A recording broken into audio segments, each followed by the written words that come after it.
The talk title today is Stone Age Survival, and I'm looking at various subjects relating to how the megalithic people lived and how they worked with subtle energies. I'm an earth energies researcher, and I've been studying crop circles and earth energies and sacred sites for about 7 or 8 years now, and I've become very interested in the more pragmatic way that these energies could have been used by the ancients. And there's been some new scientific research in the last few years from America, which is proving that the ancients did use these earth energies for very interesting purposes, to do with agriculture, enhancing seeds, for changes in consciousness, altered states of consciousness, and for several other purposes which we'll get into today. And I'm very interested, I kind of look at this from a geomancer's perspective, because I study dowsing and I work with geomancers, but I'm also very interested in archaeoastronomy and the mystery of how they moved these stones. Was it stone levitation, or was it just giants, or was it very strong men? What was it? I think this kind of comes into play when you start looking at the subjects of these magnetic and telluric earth energies. I'm going to have a look at the basics of earth energies and the Megalithomania line in particular, because they sort of fascinate me. I think we're actually sandwiched by them on this land, aren't we, either side. Also look at ley lines as well and see how they fit into the whole picture. And we're going to look at orbs and how these are related to magnetism, like the little balls of light people often see. They're very much related to crop circles, but they're also now related to ancient sites as well. Lots of sightings have been seen of them. And then we're going to have a brief look at megalithic acoustics, which follows on from Jake's and Carolyn's research, and geometry and how this can affect the nature of earth energies and fertility. And we're going to look at the calendars and the way, specifically, the sort of point of this talk is the new science of earth energies and how they affect seeds and can enhance agriculture and production and growth and fertility. And then I want to look at the Great Pyramid briefly, because I've just been reading this rather thrilling book called The Giza Power Plant by Clive Dunn, and this kind of fits very closely in with my research on earth energies and how the ancients could have harnessed natural energies from the earth, whether it could be many different types of energy, not just sort of ley line energies and things like that. And then look at the sort of nutritional aspects of specifically rock dust and microbes in the soil, because I'm also studying nutrition, so kind of my two favourite subjects have sort of blended together, nutrition and big stones. And really we're asking, what were the ancients really doing back then? What was their way of life? And I think it's very much related to these subtle energies that we're getting back into nowadays, but it's often overlooked. We tend to look at stuff from our perspective, our sort of modern perspective, without really going into the mind of how people used to live back then. Because when one thinks about it, you must remember that food wasn't readily available. You couldn't just go down to the supermarket. You had to find water that was clean, or you had to clean it, and you had to know where the water was, and you had to base your societies or cultures around with these things firmly in mind. And I believe that's one of the main reasons these megalithic structures were built. It was for the production and promotion of fertility, and it was to make sure it would last through generations. And this knowledge was preserved within the actual structures themselves. This is the local site, which is just down the road from where I was brought up in Cherry Hinton in Cambridge, called Wandlebury. This is Wormwood Hill we're looking at, which also translates as the Dragon's Barrow. And this is just a sort of obscure little hill just along the road from Wandlebury, a few hundred yards away really. And I've always been drawn to this place since I was a child. I've always kind of gone up this hill and spent time there, spent full moons up there, I think. And I found there's a very strong energy up there, and I believe it's man-made. There's sort of evidence that it is a man-made mound. And it's quite pyramidical in shape as well. And there's this report was from the Andrew Collins book, The Circle Makers, where he describes how this guy, this Bill Eden, this UFO investigator, was studying around Wandlebury. And he went up the hill and had all these effects, like a headache and nausea, and he heard a sound as well, a deep tonal note. He had all these little points, which you can read here. He could clearly see it, the hill, engulfed by swirling bands of lights. Unseen by his colleague, Ignoring this, he stepped onto the mound amid the vibrant coloured light and instantly sustained a powerful headache and intense pressure on his chest and head, a bitter metallic taste, nausea and dizziness. With this came the sound of a deep tonal note that resonated from the ground and rose in pitch the higher he climbed. Even more curious was the disconcerting sensation that he was about to leave his physical body through the process known as astral projection. He also saw with his psychic eyes priestly figures in saffron-coloured robes approaching the site in ceremonial fashion. So, quite an interesting experience for this particular guy. And I've heard other reports. I kind of did a bit of research a few years ago on Wandlebury and found other reports very similar to this, where people have had unusual sort of kind of psychic and sort of interesting experiences.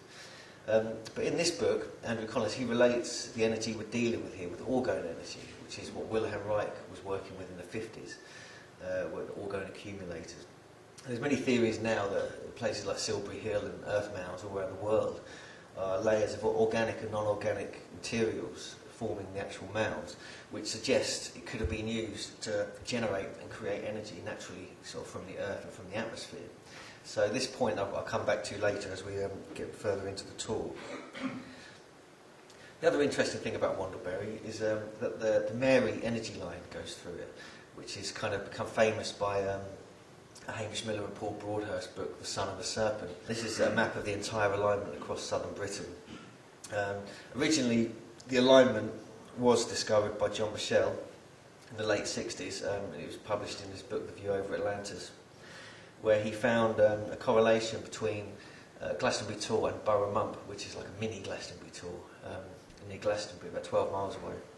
And he noticed that it was a Mayday, Beltane sunrise alignment, but also that it was a Samhain sunset alignment. So he immediately assumed it was an archaeoastronomical alignment, which he kind of noted. But when he got inspired to draw a line across the entire length of southern England, he found that it was the longest part of southern England you could draw a line between. And also it had many sites dedicated to St Michael on the alignment itself. And this has kind of become very important in sort of Earth Mysteries folklore. In the late 80s, Hamish Miller and Paul Broadhurst decided to go and see if they could dowse this line and see if they could find any energy associated with it. And they started in Cornwall. They worked all the way up to Avebury, and they found this sort of weaving energy line going around the main straight line alignment, which are different things. When they got to Avebury, they discovered another one, a great big sort of female energy current, which they called the Mary line. And then they had to trace it back to Cornwall, and then eventually did the whole southern part of the country. But they found that the energy line kind of weaved around the straight line alignment and met at certain places where node points of energy were existed. And these were marked by many different sacred sites, stone circles, churches, etc. It seems to be Avebury is the kind of key to this. You know, we'll get into why later, but it seems to be that Avebury kind of either is the source of this energy, where it comes either up from the earth or from the cosmos, or both. And it seems to play with the energies and kind of generate a certain frequency through the lines. It's kind of in the centre of the alignment. So the Mary line, which is on this sort of famous alignment, goes through Wandlebury, right through the centre of Wandlebury Ring, which is a great big circular earthwork. And this kind of really inspired me, you know, to get into the whole Earth Mysteries movement when I read The Son of the Serpent. And it really opened up the whole door of history, and it gave me an insight into what the ancients were thinking. This was, you know, several years ago now. And I'm still kind of working on this earth energies, trying to understand this whole idea of earth energies. Hamish Miller also found that if you continue the line past Hopton on the Norfolk coast, he found they both continued in St Petersburg in Russia. And when you look at this, I mean, when I first kind of noticed this image, I immediately assumed it was a global energy current. It wasn't just one. It wasn't just a line in England. It kind of seemed like there was more to it than this. And it took me a few years to find any more evidence of this until I came across the work of Robert Coombe, who came up with this map.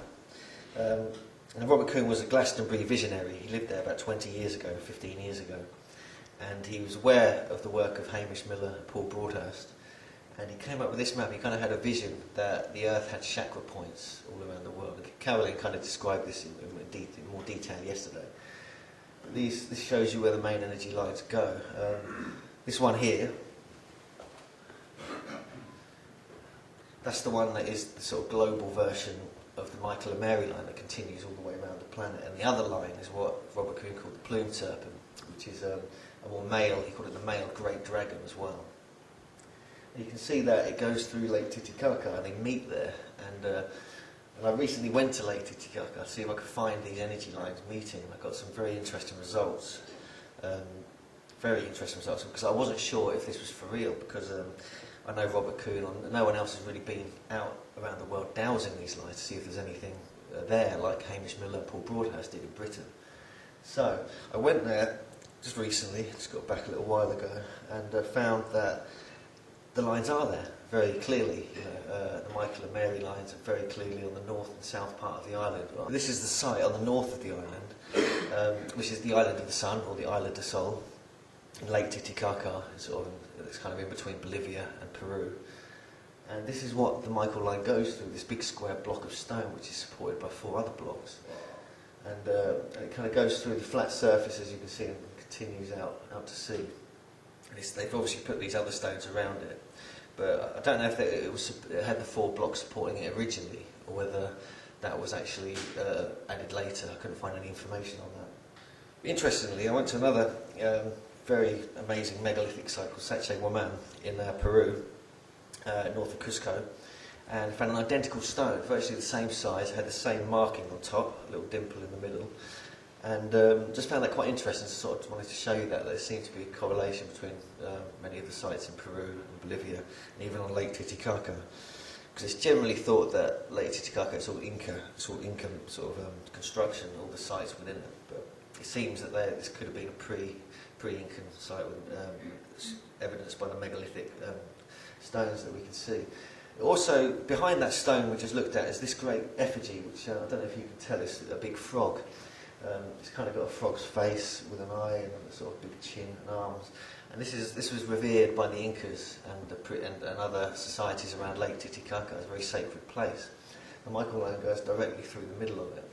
This shows you the path of exactly where I'm standing on the line now, of where it goes. It goes through the block into the great big frog effigy behind it, then out back into the lake. And the points on the block as well, the corners, are the 4 cardinal points, north, south, east and west precisely as well. On the south part of the island, we have the Mary energy comes, or the female energy of the same sort of system. Because, as we've seen with the Megalithomania lines, they kind of divide and go several miles apart across the whole landscape of southern Britain. And I found exactly the same thing happening in Lake Titicaca on the Island of the Sun. This is the very south of the island. In the distance you can see the island of the Moon, which the lines don't go through, incidentally. But there was a southern site here, and it had a few megalithic blocks there, some interesting kind of just rough-looking carvings. And it went directly through this kind of gateway and out into the lake. And we can see the movement of the lines on this map. We can see the top of the island. We've got the Michael line going across, sort of moving sort of southwest. South of the island, the Mary line goes through 2 sites actually. It goes through the site I just showed you. It also goes through the Inca steps, which are kind of famous because that's where all the boats come into the island from the mainland. People climb up and go onto the island from there. And it goes through both sites, and there's lots of water, lots of like little waterfalls and springs all around the southern part of the island. Whereas the northern part of the island doesn't have that, just like megalithic blocks and the big frog. So through the middle of the island, you can see it kind of goes right through the centre of it. Is the plume serpent, is the other energy line that Robert Kuhn visioned out. I couldn't actually find that very easily because I was slightly disoriented. I didn't have a proper map to work with while I was on the island. But I map dowsed it afterwards and got it correlated with my geomancer friend Sean Kerwin. And it goes through the sort of the part of the frog where the offerings were made. So where the frog was kind of the crossing point of these energies, and that's a very sacred place on the island as well, which I found out later. And I'm just very intrigued by this because if this is for real, if I did a bit of good dowsing and found this there, then there's possibly these lines are a global sort of entity that go all the way around the planet. So what are we looking at here? I mean, who put this line here? Is it just natural? Is it kind of created? Is it manipulated for a certain reason? A clue to me was the fact that there's Hamish Miller once told me that the lines are hundreds of smaller lines of energy, all in one, recordable in one main energy line, which kind of stuck in my head. And I've been doing some research to try and find out more about this, to back this up. And that's when I started looking at the nature of the Earth's magnetic field and how the lines of the magnetic field kind of break up into thousands or millions of lines all around the planet. Every day they kind of fluctuate and move about.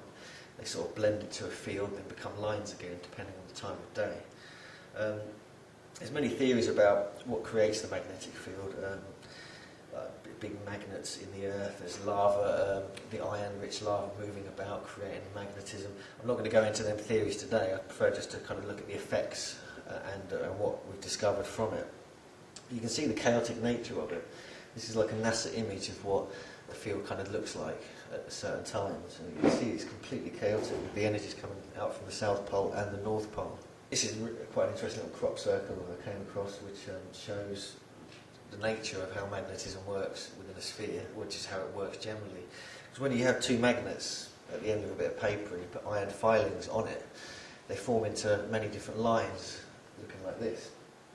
And so you can see that naturally magnets, opposing magnets, poles, they break up into hundreds of lines. It's not just a field as such. And this is what happens with the magnetic field every day, especially in the morning, is the important point. Because when the sun rises, let's say the sun rises over the horizon, as it rises, the magnetic field breaks up into all these what are called telluric lines, and they charge across the landscape, and they can become tighter and smaller, but stronger. And this magnetism, as it moves across the landscape, it creates a sort of weak DC current, which becomes like electrical. So these electrical lines, it's kind of like the whole confusion of electromagnetism, blending in and out of each other constantly across the face of the Earth. And these energy lines are what I believe are classically Earth energies, or what people are picking up as Earth energies, combined obviously with other earthly and energetic factors, but fundamentally I think the main source of this energy is from the magnetic field. And this is what the Michael and Mary lines possibly could be. It could be hundreds of these lines that have been harnessed and controlled through magnetic rocks across the landscape and through orgone kind of mounds and things like that. You can see how the sun kind of affects the magnetic field. It gets constantly hit by solar flares every day, obviously, and this fluctuates the magnetic field, it moves the poles around, and it affects us because we're connected to it, ultimately.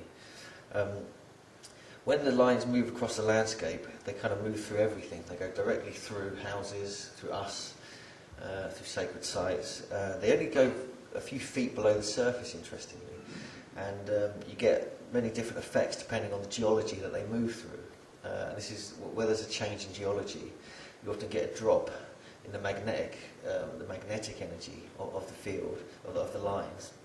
And where this drops, the energy becomes more electric, and that geologically, what the area is called, where the geology changes, is a conductivity discontinuity, and this is depends on because you're dealing with underground water, crystalline rock, all these different qualities of rock and geology, and this shifts and changes the lines as they move across.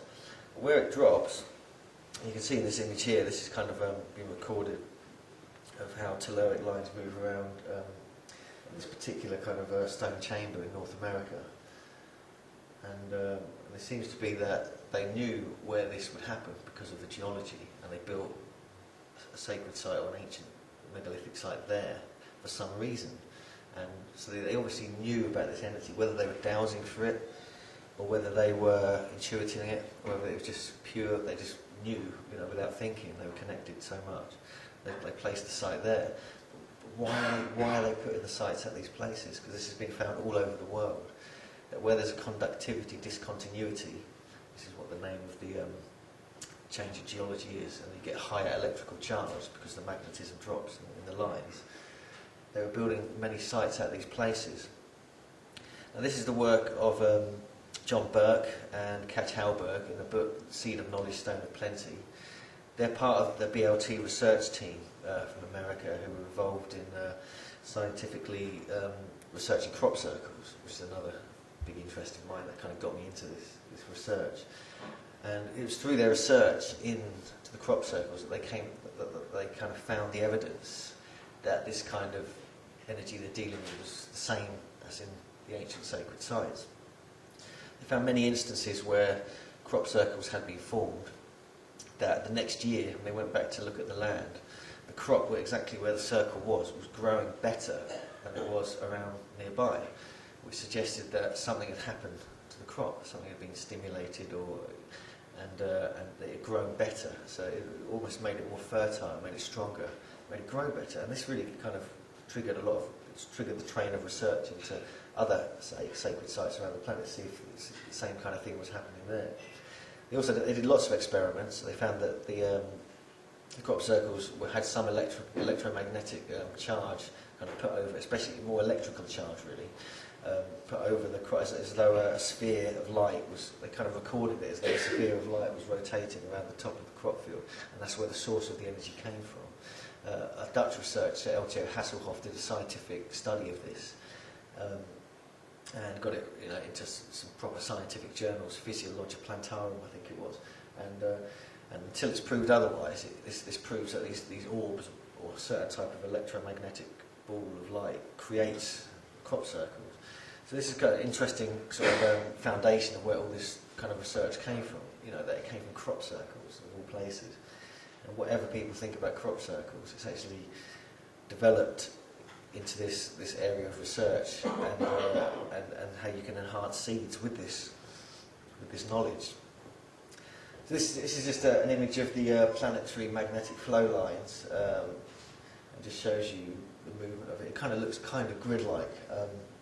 It's just a very basic image with the sort of magnetic south and magnetic north poles. It just shows you that these lines are being recorded around the world by scientists, and that it's not just made up earth energies, kind of pseudoscience or anything. This is an electrical resistivity map of Stonehenge. The lighter areas show where electrical current has constantly travelled through Stonehenge. So that they've obviously these telluric lines are obviously moving through Stonehenge and other sites. They've recorded the white lines show it's been constantly moved through the structure itself. The black thing there is just a path, so just ignore that.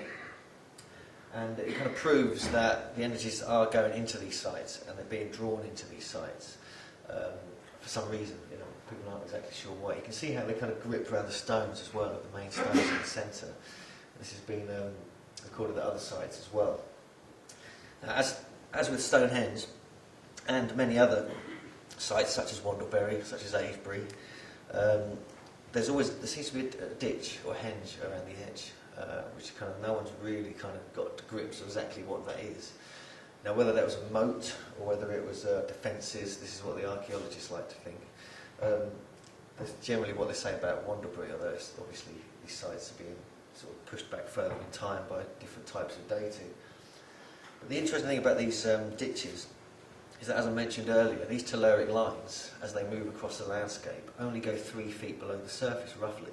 They don't go any deeper. This has been recorded by Burke and the other researchers in America. So the ditches, what they do is they stop the energy going through in a straight line, and energy follows the path of least resistance. So as it hits the ditch, it'll go around the edge of it, and it'll keep going around the edge of it. It'll just go round and round until it creates some kind of energy sort of field within it. And the other interesting point along with this is that there's often these sites, there's one kind of entrance into the site through the ditch where it's the same ground level. Just a small entrance normally. You get this Avebury, there's a Stonehenge, other sites all around the world.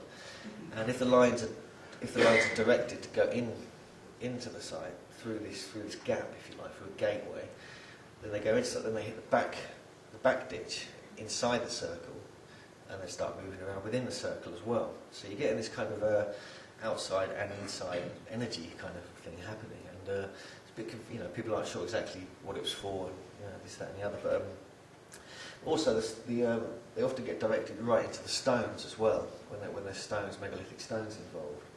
So they kind of grip the stones and move in and around the stones as well.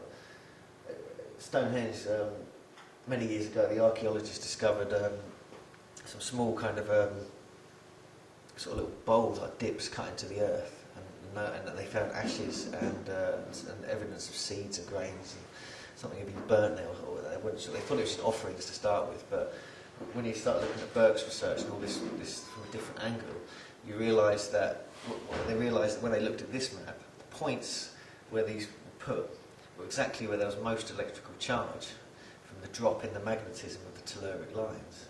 So what we're looking at is they will always seem to focus on these points where the magnetism dropped because of the change in geology. Could be the stones were affecting it as well, because obviously that comes from the Earth's geology.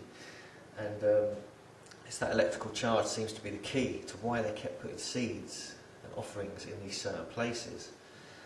The same thing, Avebury is very interesting as well. They did some research on this and found that all the stones there had a magnetic north. A lot of stone has a kind of, as it's formed, it points to the magnetic north pole when it's formed, and you can tell how old it is and when it was formed by that, because you can tell when different pole changes have happened, the pole shifts have happened. This is all from data from the bottom of the mid-Atlantic ridge, where the lava comes up and forms and sort of spreads out, which pushes the continents apart, part of the continental drift theory. And over thousands and millions of years, you can see the sudden change in the magnetic norths of these stones, of the stone on the bottom of the sea. So you can date when all the pole shifts have happened. And so they knew, possibly the ancients knew about this. They knew that stone, when it was direct, you could direct the north pole of stone, place it when you place it in sacred sites. In Avebury, all the stones in the circle, very big stones, all the magnetic norths they all point to each other and kind of go around in a circle, every single stone, the whole structure does. Also the avenues, all the magnetic norths point into the centre of the circle. And, so what were they doing? What were they doing with this? Were they trying to control the telluric lines? Trying to move it somehow using magnetism of the stone? I'm sure if you charge the stone, you could kind of start controlling the energy a lot better. But the other interesting point with Avebury, it's got a massive ditch, so obviously they were controlling the flow of the energy as well. And they're two central stone circles, which are almost the size of Stonehenge each. They're quite big. And the other point is that the Michael and Mary line are totally surrounding and going through exactly where, it's almost like they're directing the Michael and Mary lines with the magnetism, direction of the magnetism of the rocks. Because they go down the avenues and they go into the circle in a certain way. They move about quite unusually. Now that could have been changed. The whole movement of the Michael and Mary lines could have been altered because a lot of the stones have gone missing. Well, they've not gone missing. They've built a bloody village there, haven't they? So I think we should all knock down.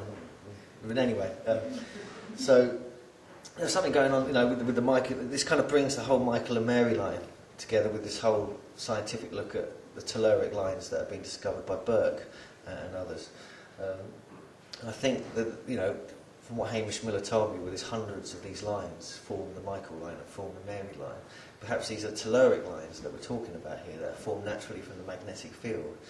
Because dowsers have always found that they fluctuate, the Michael and Mary lines, in size and strength, depending on the time of day, different astronomical effects, the moon, etc.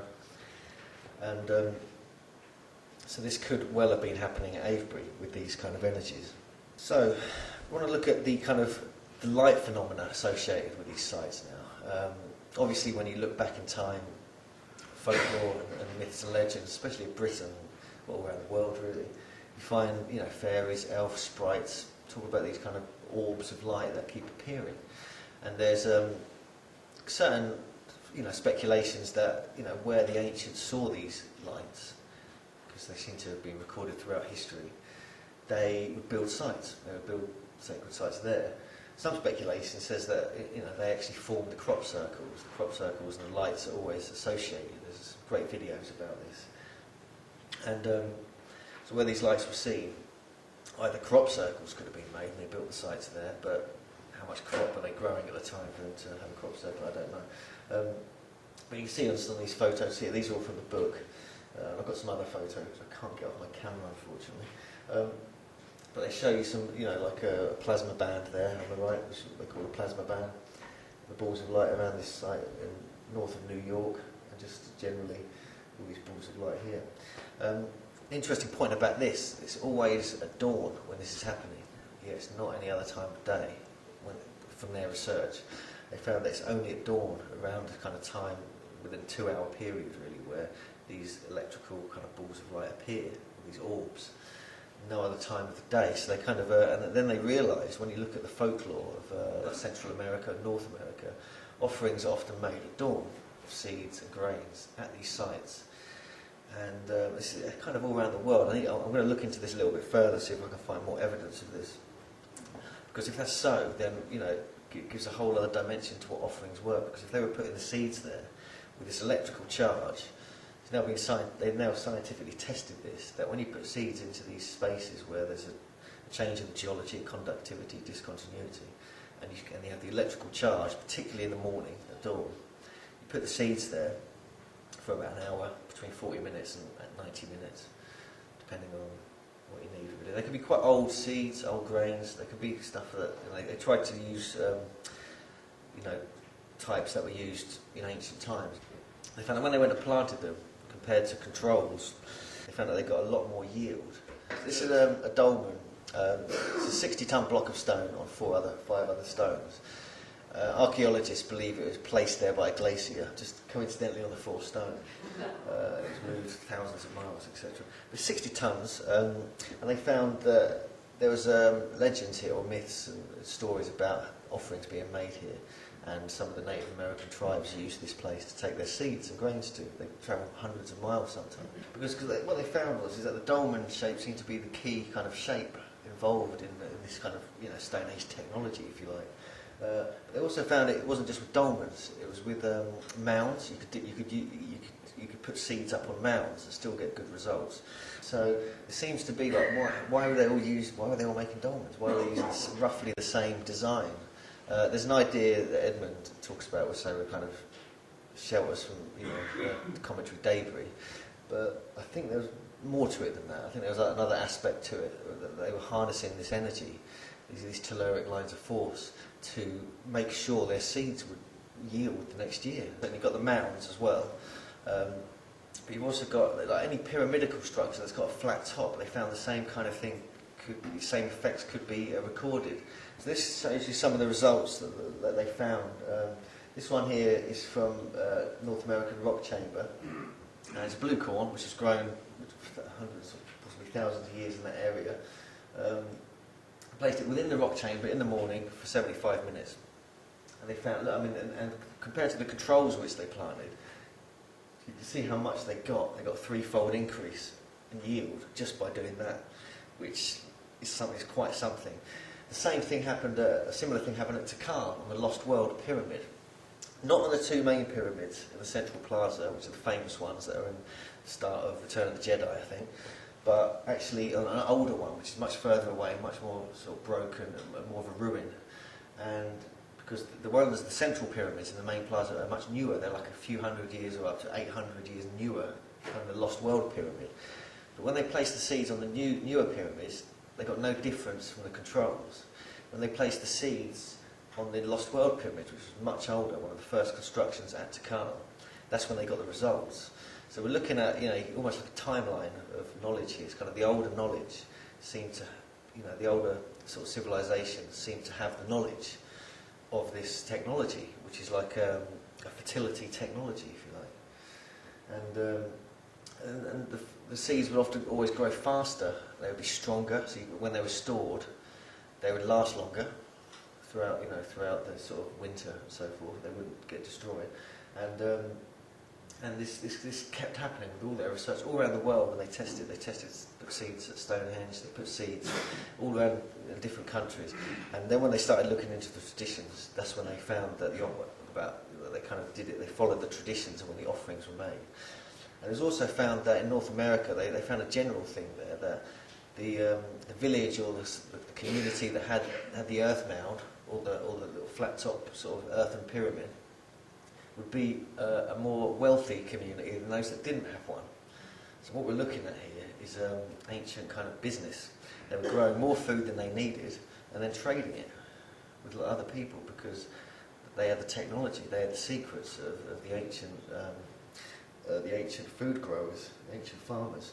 And obviously a lot of this knowledge has been completely lost now, and luckily the crop circles have given us it back, funnily enough, of all things, considering it's in crops. So we're looking at this, I'm looking at this on a kind of global scale. It seems like this knowledge was known about on a global scale, and this kind of correlates with so many other things to do with the megalithic societies all around the world.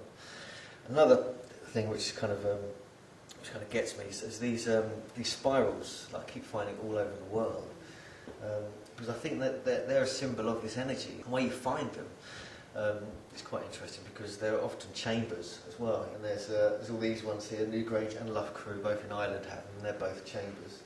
Tarkshin, Bugabur, Hilakin, they're all chambers. Tiwanaku, I even found one. I couldn't believe it. I stupidly didn't take a photo of it, because it was in a museum there. But it looks very similar to the one on the right. It's like just two spirals, really intricately cut. Tiwanaku, which really kind of, this is Bolivia, so it really kind of intrigued me. And also, it's very near, it's not that far from Lake Titicaca, so were they aware of the Michael and the Mary lines, or whatever they might have called them back then? Were they aware of these energies? And was this the symbol for this global understanding of either telluric energies and fertility, or just study nature of earth energies? So it's a bit speculative, but I just wanted to bring that in. The middle stone there, this is one of the carved spheres that have been found all over sort of northern Scotland and some in Ireland and northern Europe, which they think that it's they've dated them sort of roughly to the Neolithic period, but it's hard because they were just scattered around these stone circles in different sites. But you can see the carvings on some of these are quite incredible as well, and the geometries of them are of the Platonic solids, way before Plato. So we're looking at ancient polyhedra here, which an understanding of spherical geometry. So there's all these different things to consider. When I was in Peru, I went to a place called Silastani, and the other point with these, the idea of working with energies for fertility, the rock chambers in Ireland, the round towers of Ireland, they found that the same kind of results could be found there, that they were used for this purpose, because they kind of drew in energy. Some believe because they're the shape and the height of them, they draw in cosmic energy as well, and they would go through the landscape, but this hasn't been properly investigated.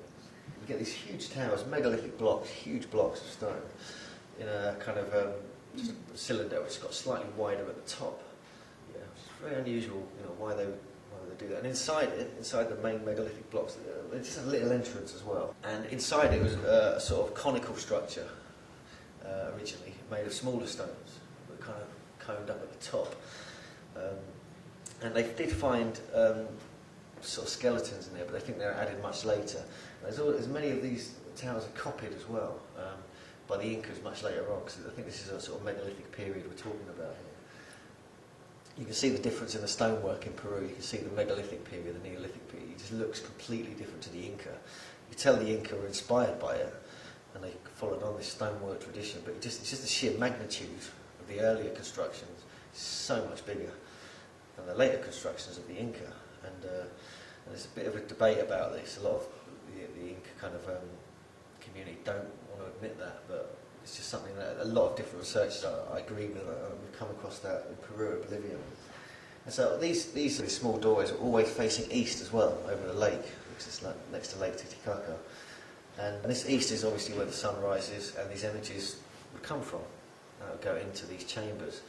And there's quite a change in geology there as well, because it's up on a ridge. You can kind of see the ridge there. There's also a stone circle there as well, which is pretty much the only stone circle in South America that I've kind of come across. The ridge goes up here, so they couldn't have done anything over there, but they could have done all the east-facing alignments and sort of worked out like an agricultural calendar, which is what the tour guides believed it was for. There's two of them, there's actually a smaller one just next to it as well. There's all these little bits of evidence I'm kind of picking up, focusing on this research from different parts of the world. It does seem that this kind of knowledge, there was an awareness of it. I mean, it's just an explanation for some of these sites, which often there isn't an explanation. This is a little quote from Paul Devereux's book, Places of Power. And the ancient sites of power were sometimes found and sometimes deliberately constructed to mimic or enhance what could be found in nature, which I believe the energies we're talking about here. In either case, the forces of the natural world were used, and they were used for a variety of purposes, such as the promotion of fertility, which is what I believe these energies were involved with, and for healing as well, because these energies also have a healing effect. And we know about how crystals can have a healing effect, which is evident in much of the stone used. But the overriding purpose was the need to have gateways through which contact with the spirit could be achieved.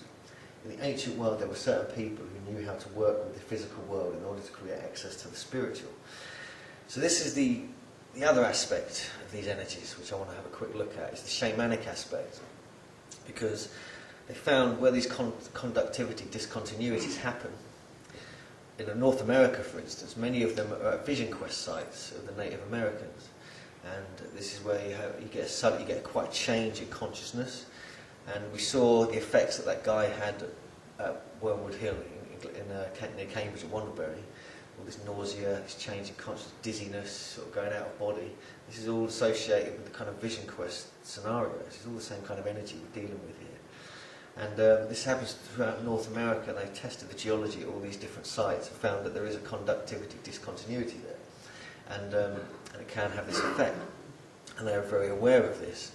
So possibly they went to these places, just speculatively here, went to these places, had these psychological effects, consciousness changes happening, where possibly they felt that they were accessing the spirit realm, or maybe they were, and they used this to kind of enhance their spiritual practice, whatever they were doing. Perhaps that's why then they saw the orbs there, possibly, and then they built the sites there because of what they were dealing with, and then they started maybe looking at it more scientifically and wondering, make offerings there. And actually, when they might have just made offerings there and realised when they planted the seeds they got 4 times as much as they did the year before. They're going to kind of, so I'm just, trying to look at it from going into the mind of how it could have happened. But really, there's all these different aspects to it, which are kind of, I'm finding, all seem to correlate more and more. And then we look at the nutritional side of it, the kind of, health side of, the ancients and what we're dealing with here. Now, obviously, stones, megalithic stones, they're rock, obviously. But this rock is mineral rich. It's got all the minerals you can ever want. There's 70 odd minerals in it. And I've studied nutrition, so I know about minerals, and I've kind of looked quite deeply into this. I looked at the nature of it. I've come across this product called rock dust, which is just sort of marketed as a nutritional product. But what it is, it's just basalt rock and another type of rock, I can't remember which one,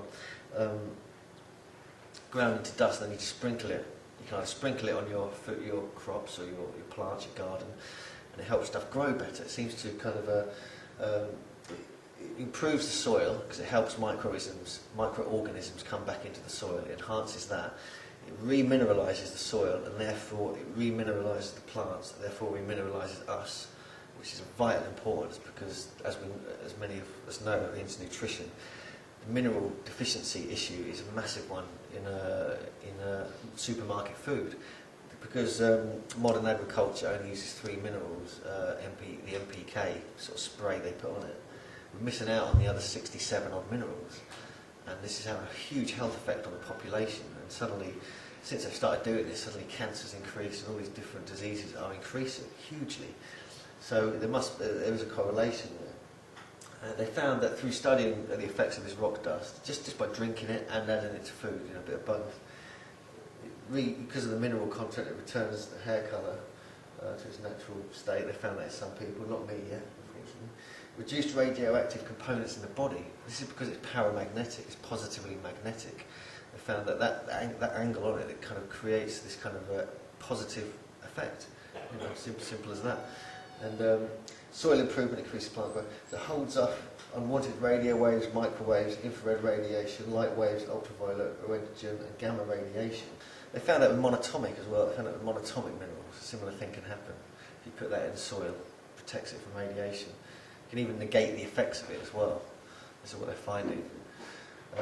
It affects the natural telluric currents and acts as acupuncture points on the earth, a bit like megaliths, to reduce toxic effects. What they found is, even with a small bag or a little, handful of this stuff, if you just put it in the ground in a certain place and put other ones around the garden or the farm, it'll increase and organise the telluric currents, so they're moving around better. And this enhances the soil, this enhances the land, enhances fertility in the crops, and the yield, and the strength as well, which is what we've kind of been talking about. So it's not even like you need to put a load of big stones down in your garden, you can just put this stuff.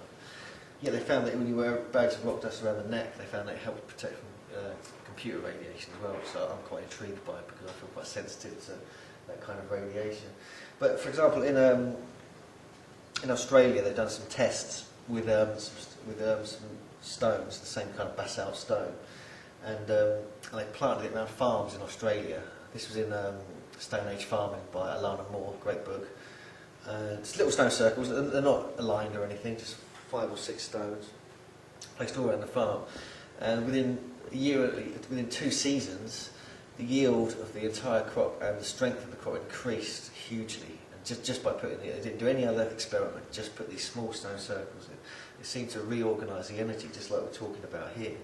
So if that does that with little stone circles across in a farm, imagine what it does on a planetary scale with all these megalithic structures everywhere, which are all very beautifully designed. They're geometric, they're harmonic, they're fractal, some people call it.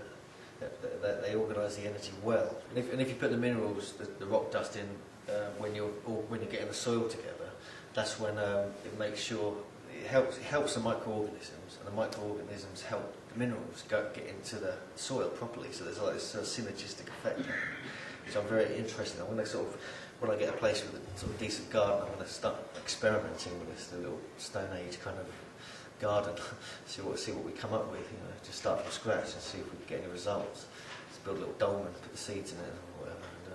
So we're going to kind of look into this a bit more, and I think it's kind of when you look at the way that food is produced nowadays. I mean, if, for example, suddenly we couldn't get any food from the supermarkets, I'm not saying a disaster or anything like that, but there probably will be one. And we can't get any food from the supermarkets, the taps stop running, we can't get the water, what are we going to do? We need kind of knowledge, this kind of knowledge. We need to know how to grow food, we need to know where to get our water from. We need to know how to get the right nutrients to make sure our food grows properly. We need to make sure our seeds, grains, whatever, are strong enough to deal with anything that's coming. And I think this is the kind of the mindset of the ancients. This is how they were working. I think they were dowsers. I think they were geomancers. When you start looking at the different aspects, they had to know where their water was. So dowsing's a good one for that. They might have just sensed it. There might have been more springs around then. I don't know. But also, they had to know what foods they could eat. If they're searching for wild food, more hunter-gatherer style, then you're going to have to kind of know what foods you can eat, which aren't going to kill you, which aren't going to poison you.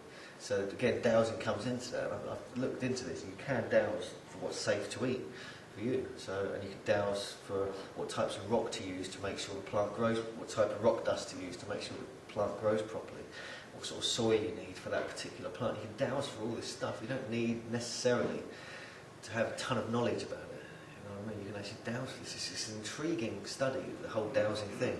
A lot of it is dismissed by academics and archaeologists, etc. But just yourself, if you do it, you get results, and you can find things that are very, very interesting. So this just shows you some of the major faulting in Britain, which I find quite interesting because a lot of the sort of famous earth energies and ley lines are associated with this. Many of the ancient sites are on these lines as well. And this is kind of one of the keys, I think, to understanding the nature and creation and structure of earth energies. And this is another image which shows you the dots show you earthquake epicentres in Britain. And the squares are the nearest towns. And then you've got the lines of earthquakes, which seem to, this is from David Cowan's work actually. And then you've got the Michael line as well. And it kind of just starts looking a bit like a kind of grid, doesn't it? And, quite neatly correlates with the kind of earth grid over Britain as well, which we'll have a look at a bit later. But it's just these fault lines that kind of intrigue me. I've not really done much research on it yet, apart from looking at Paul Devereux's work on the earth lights and how they seem to be related. There seems to be a relation between the movement of rock under the earth, the piezoelectrical effect, and the orbs of light that are often seen. So it kind of goes, with the other thing. This book here, absolutely mind-blowing. The Giza power plant. I've been looking at other technologies of the ancients, and I thought Giza pyramid is probably one of the things you should look at pretty swiftly. And I've just whipped through that in the last few days, so I'm just presenting just some bits and bobs I picked up from it, which kind of fit with this theory. Is that the ancients had a very high understanding, very good understanding of how to get energy from the earth and use it for electricity and different energies, for radioactive energies. The metrology of the pyramid, the measure of it, the size and design of it, is a precise harmonic of the Earth's measurements, suggesting the pyramid could harness the energy of the Earth through resonance.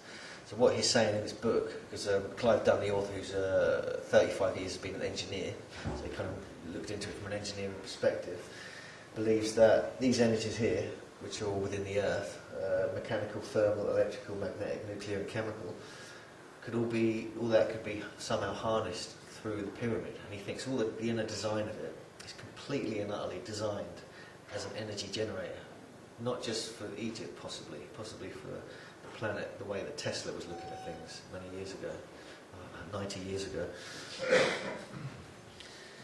I'm just summarising some of what he discovered, which he thinks different parts of the pyramids were used for, or the pyramid, I should say. He actually thinks the other pyramids were just like motors to help get it going, to help get the actual energy going. So what you need to do first is mechanically couple the pyramid with the earth. So you need to kind of get them in harmony with each other. Then you initiate oscillation to prime the stone in the pyramid. You have to start moving it slightly to kind of trigger the 55% quartz granite we're looking at, which kind of is the piezoelectrical effect. Then it would vibrate in sympathy with the earth. So remember the swaying bridge? Tesla did this, in experiments he did. He believed he could knock over, I think, the Empire State Building with 5 pounds of pressure if you get the right sound and acoustics within it. So yeah, the granite, the 50, which is mainly the King's Chamber, I think, acts as a transducer by alternating the compression. Like get a compression up and down on it, and kind of you have to get that alternating slightly. And then this Queen's Chamber, he thinks, was a hydrogen chamber, which fueled the power plant and enabled the energy to be transferred to the outside. What he found was one of the general things about the pyramid is that if his theory is correct, which is a very strong theory, but it seems to absorb, if it works, if it's in resonance with the Earth, it would absorb seismic activity, so thereby reducing earthquakes possibly across the whole planet. We must remember that the pyramid, the Giza Plateau, is right in the centre of the world's landmass as well, the surface of the Earth. So, did they choose it deliberately? Because that's how they could harness, either harness the most energy from the most of the Earth and get into it easier, and to affect and reduce the earthquake thing as well. And possibly, if they were smart, they could have got the energy from the pyramid outwards across the landmass of the planet to all the different countries. But again, this is speculative. It seems that they could produce electricity from it. And there is other evidence that they did have massive. You've seen the images of the guys with massive light bulbs. The whole pyramid thing really just intrigues me, because there's something about that. I think this could have been the fundamental kind of source where a lot of this knowledge kind of came from, the fertility knowledge throughout the world. I think they were working to the same principles all around the world, coming from this kind of knowledge. Move swiftly to Florida. This is Edward Liscaunin, and he built a megalithic village, 1,100 tons of rock he moved alone, with no electrical tools, with no power tools, from coral, local coral. He was about 5 foot tall, from Latvia, and he was born on August the 10th, 1887. When he was 26 years old, he was engaged to his true love, Agnes Scuffs. Agnes was 10 years younger than him, and he affectionately called her Sweet 16. But she cancelled the wedding the day before the wedding, and he went into a deep depression and decided to build a monument to his lost love. He just went to work for like 28 years, I think, building this huge megalithic village, and some of the rocks were just 60 tons, I think. And he worked alone, no one ever helped him. There's all these stories about him levitating rocks. He had a good understanding of magnetics, apparently. Clive Dunn, the author of Giza Power Plant, looked into this quite thoroughly from an engineering perspective. And these are the tools that were left by Edward Liscaunin. And he seems to have a rotating magnetic engine flywheel here, which he would generate energy from itself by using magnets to spin it. And also there's evidence that he was using the telluric lines because he had a little gate he used to open, which he used to show off. And if you stand there, in front of the gate when it's closed, you just feel normal. When you open the gate and you stand there, you feel charged up with energy. And it was one of these telluric lines that he controlled and moved through the area. It was very magnetic, he said, at the time. This just shows you some of the, this is a 28-ton obelisk, which he put there himself. Cut it, dressed it, moved it, did it all himself, no help. There's a story that he moved, a truck driver turned up with a sort of 20-ton piece of coral on the back, and he told the truck driver to go off and get a cup of tea or something. And when the truck driver got back 5 minutes later, the block was standing upright off the truck, with no idea how he moved it. And it was only Edward Liscount standing there. There's evidence that there's suggestions that he was using sound to move the stone as well, to like charge up the stone. But I just wanted to look at this from a kind of, you know, it's like a modern perspective. It's the 1950s he was doing this, not 1940s, 50s and 60s, I think. And he created one of the most incredible temples on the planet, really. He was doing it recently. He was creating these megalithic structures. Because the other aspect, which I'm very interested in, which I think most of us are, is how you move these blocks, how you cut them, what were they doing, how was he doing it? So, and he went to his grave saying he had the secret of the Egyptian pyramid builders. He cracked it, you know, but he never shared exactly how he did it, unfortunately. So we're planning a bit of a field trip there next year if anyone wants to come. We're going to go check it out, see if we can get any clues from there. And I think because he was working with the magnetic energy, I think somehow he'd clocked on as an engineer to what Clive Dunn's been talking about, and he was able to harness a similar type of energy, which is related to the earth energies again. This is the 9-ton gate, which you could push around with your finger. A child could do it, push it open with your finger, it revolved. It fell off once after just wear and tear, and they had to get a team of engineers in for consultation, 50-ton crane, and they couldn't get it back exactly how it was. And somehow he did it all on his own, and had it drilled right through the middle, perfect cylinder drilled right through the middle, and he had a truck bearing which he balanced it on. No one has a clue how he did it on his own. Talking about magnetic still, I mean at Tiwanaku, this is the Akapana pyramid, and on top of the pyramid it's very flat, it's rough now, there's not much left of it. There's a sort of gateway here, a bit like the gateway of the sun, which has fallen over. But in the distance there you can see these two stones. Actually they're two lines of stones, 7 stones each on either side. When you go in there, the compass goes crazy, it just spins around. It's a huge magnetic field they come out, somehow harnessed there. And what were they using that for? You know, what were they doing in Tiwanaku way back then? They were creating a magnetic field. So I just wanted to just point out a few anomalies around the world about this nature of this magnetism we're dealing with. These are some stone spheres that were discovered at Loughcrew in Ireland. The one on the left is ironstone, which is negatively charged magnetic. And on the right is granite, which is positively magnetic or paramagnetic. And these were found at Loughcrew, and handheld, hand size, you could hold them. What were they used for? What was going on? Perfect spheres as well, really cut precisely into perfect spheres. Was it to enhance or reduce the magnetic energy currents and do something with it from an agricultural perspective or from a psychological perspective? What were they doing with these? I'm actually asking a question here, I'm not going to answer that. So these are some other spheres. These ones are carved into intricate geometries, and apparently they're still in the Ashmolean Museum. These were photographed by Keith Critchlow 20 odd years ago.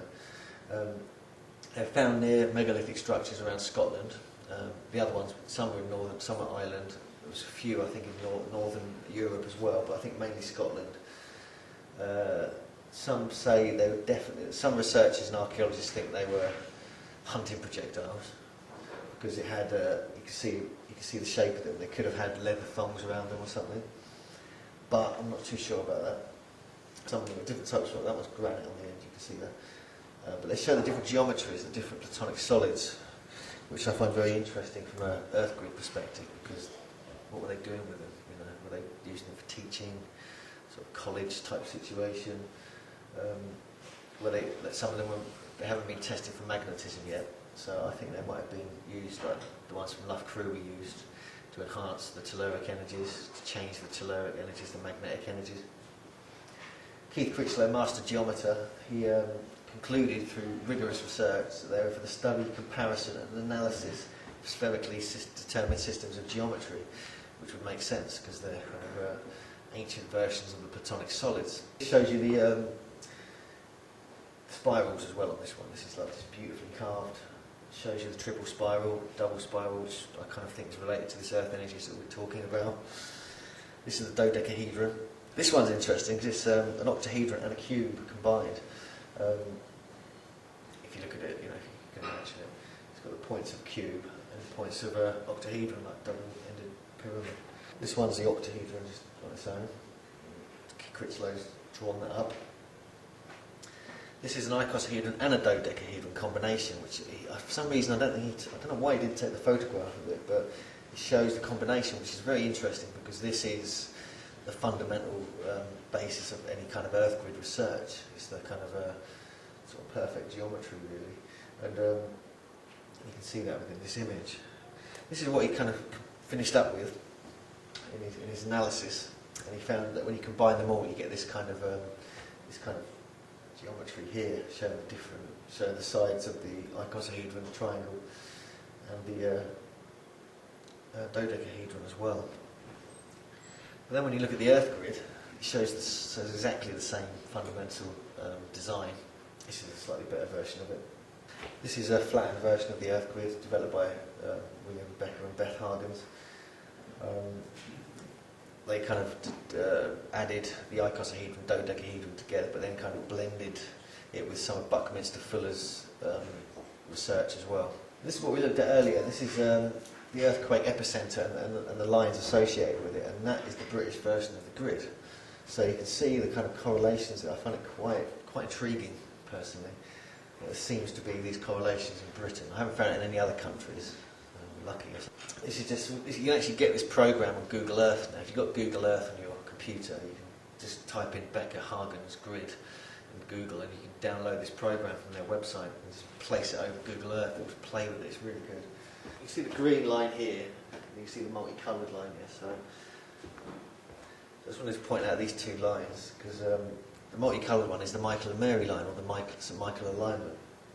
You can see how closely it fits with this idea of the Earth grid, which Becker and Hargens did not even know about when they designed it. They had no idea. I think they were doing it before they became aware of it. I'm quite intrigued by this. I got in touch with Beth Hargens recently and kind of pointed this out to her, and several other people have pointed it out as well.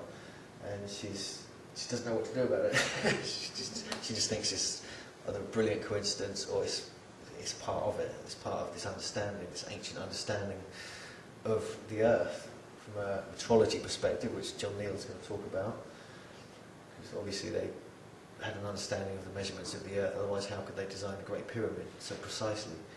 They had an understanding of these energies moving across the Earth, and they harnessed it apparently with the global rainbow serpent on Michael and Mary line. And this could be evidence of the ancient power system of the planet as well. Very speculative, I'm not going to sort of go into that now, but there are ideas about that this the grid could be linked with that, which was developed from the Great Pyramid. This just shows you the European version. This is the kind of the Google Earth thing you play with. It kind of shows you all the different colours, show all the different geometries, all the different platonic solids, some great Earth circles. This is an organisation I'm involved with, Avalon Rising. We just made an interesting discovery. Well, it wasn't a discovery, it was actually a construction project. We made a stone circle at the Big Green Gathering, a festival we were involved with, the Earth Energies field, funnily enough, and me and Sean Kerwin did that. A year later, we built a wood henge at the Sunrise Celebration site. Well, actually, Sean did that. I just helped him a little bit. And then, a year later, we decided to just get on Google Earth and draw a line between them, and just coincidentally, if there is such a thing, we went directly through the tower on Glastonbury Tor, which we were quite pleased about, considering we hadn't surveyed anything. But it just that showed me something about the nature of how the ancients were functioning.